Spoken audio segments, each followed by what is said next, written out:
நம்ம வந்து புராணமாக எப்படி திருவண்ணாமலையில் எப்படி மலையில் போய் ஏற்றுறாங்களோ அதே மாதிரி திருப்பரங்குன்றத்தில் மலை மேலே ஏற்றுறதுங்கிறது ஒரு வழக்கம். நடுவில் ஒரு பெரிய சர்ச்சை வந்ததுனால அவங்க என்ன பண்ணிட்டாங்கன்னா, இந்துக்கள்லாம் மேலே போகக்கூடாது, வேலை தூக்கின்னு மேலே போகக்கூடாது, அந்த இவங்க எல்லாரும் வந்து இந்த மாதிரி கலாட்டா பண்ணுவாங்க, இந்த மாதிரி வந்து ஏற்றக்கூடாதுன்னு கவர்மெண்ட்டு ஜட்ஜ்மெண்ட் கொடுத்துருந்தா பரவாயில்ல. இதுக்காக ராம ரவிக்குமார் அவர்கள் வந்து மதுரை கோர்ட்டுக்கு போயிட்டு அவர் வந்து அங்கே ஜெயிச்சு வெளில வந்துட்டார். ஓகேன்னு சொல்லிட்டாங்க, நீங்கள் வந்து 100% திருப்பரங்குன்ற மலையில் ஏற்றலாம் அப்படின்னு. கவர்மெண்ட் ஏற்றணும், கவர்மெண்ட்டு வந்து அறநிலையத்துறை மூலியமாக அவங்க என்னென்னா பண்ணிக்கிட்டோம், ஆனால் நீங்கள் யாரும் போயிட்டு அதில் தலையிடாதுங்கிற லெவலுக்கு ஏதோ சொல்லியிருக்காங்க.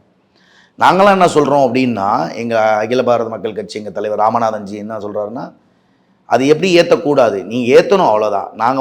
நாங்கள் ஏற்றுறோம்னு யாரும் சொல்லவே இல்லை, எந்த இந்துக்களும் சொல்லலை,